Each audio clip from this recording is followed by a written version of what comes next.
السلام علیکم۔ دانتوں کی پیلا ہٹ ختم کریں۔ کچھ ایسے ٹوٹکے ہیں جو کہ میں آپ لوگوں کو بتاؤں گا، اس سے آپ اپنے دانتوں کی پیلا ہٹ ختم کر سکتے ہیں۔ اس میں جو ہے وہ ہے سب سے پہلے بیکنگ سوڈا۔ اپنی بیکنگ سوڈا کو باورچی سے نکال لیں اور اب اسے باتھ روم میں ہی رہنے دیں کہ یہ آپ کی دانتوں کو چمکدار بنانے میں اہم کردار ادا کرے گا۔ تمام ٹوتھ پیسٹ بنانے والی جو کمپنیاں ہیں بیکنگ سوڈا کا استعمال کرتی ہے۔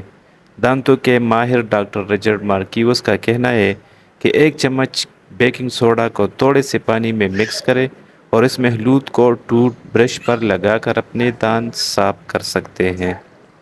دوسرے نمبر پر جو ہے اسٹرابری کا استعمال۔ اس پھل کے ذریعے دانت قدرتی طور پر چمکدار شروع ہو جاتا ہے۔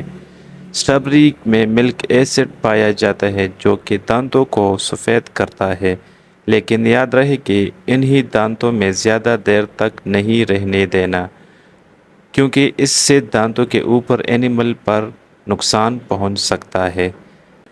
تیسرے نمبر پر جو ہے نمک والی پانی سے کلی کریں۔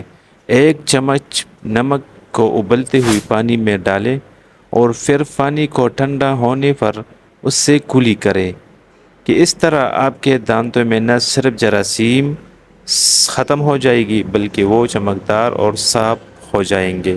4 نمبر پر جو ہے سفید کھانے کھائے۔ اب آپ کہیں گے کہ یار یہ سفید کھانے کیا چیز ہے؟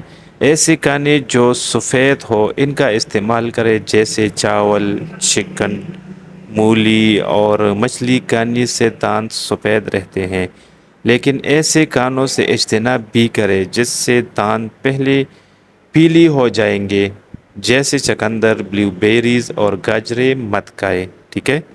اس کے ساتھ ساتھ الیکٹرک ٹوتھ برش کا یوز کرے، اس کو استعمال کرے۔ ڈاکٹر رچرڈ کا کہنا ہے کہ الیکٹرک برش بہترین طریقے سے کام کرتا ہے اور عام برش کی نسبت دانتوں سے کئی زیادہ جلدی سے دور کرتا ہے۔ اس کے ساتھ پنیر کھائے۔ اس میں کیلشیم پایا جاتا ہے جو نہ صرف دانتوں کو بلکہ ہڈیوں کے لیے بھی مفید ہے۔ آپ کو چاہیے کہ سخت پنیر کا انتخاب کرے تاکہ دانت مضبوط ہو سکے۔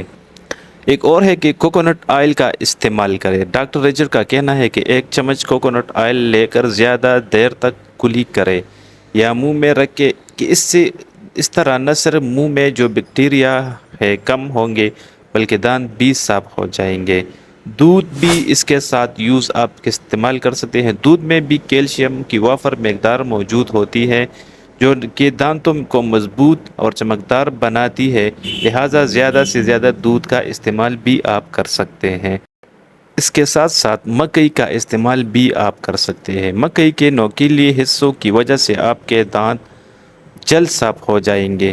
ماہرین کا کہنا ہے اگر آپ کھانے میں تھوڑی سی مکئی کھا لیں تو دانت صاف رہیں گے۔ چنگم بھی آپ کھا سکتے ہیں۔ شوگر فری چنگم کا استعمال کرتے ہوئے آپ اپنے دانتوں کو چمکدار بنا سکتے ہیں۔ اس کی وجہ سے نہ صرف آپ کے دانتوں پر لگے بیکٹیریا میں کمی آ سکتی ہے بلکہ یہ منہ میں تھوک کی مقدار کو بڑھاتی ہے، جس کی وجہ سے معدہ بھی درست طریقے سے کام کرتا ہے۔ اس کے ساتھ ساتھ زبان کو بھی صاف رکھیے۔ دانتوں کو صاف کرنے کے لیے انتہائی ضروری ہے کہ آپ کی زبان بالکل صاف ہو۔ زبان پر کھانے پینے کے دوران بیکٹیریا لگ جاتے ہیں، لہٰذا اگر آپ برش کریں تو زبان کو اچھی طرح صاف کریں۔ منہ میں ویزلین کا استعمال کریں۔ آپ کو چاہیے کہ ویزلین سے کلی کریں کہ اس طرح ہونٹوں پر لگی لپسٹک دانتوں کو نہیں لگے گی، ٹھیک ہے؟ لونگ کا تیل آپ استعمال کر سکتے ہیں۔ کچھ قطرے لونگ کے تیل کے برش پر ڈالیں، اس سے دانتوں پر برش کریں۔ دانتوں کو صاف ستھرا اور چمکدار بنانے کے لیے پر اثر نسخہ ہے۔ لیموں اور لونگ کا تیل، اگر اس کا رس، دونوں کا رس دانتوں میں چمک کو ابالا کرنے میں نہایت اہم کردار ادا کرتی ہے۔ اس سے الگ بھی استعمال کیا جا سکتا ہے اور کسی ہربل آئل کے ساتھ بھی اگر اسے لونگ کے تیل میں شامل کر کے استعمال کیا جائے تو حیرت انگیز نتائج حاصل ہوں گے، ٹھیک ہے؟ تو کیسا لگا آج کا ویڈیو؟ اگر ویڈیو پسند آئے ہے تو پلیز چینل کو ضرور سبسکرائب کریں اور ایک لائک بھی کریں، کیونکہ مجھے تھوڑا سا تسلی مل جائے گی۔ ملتے ہیں کہیں اچھی ویڈیو میں، تب تک کے لیے اللہ حافظ۔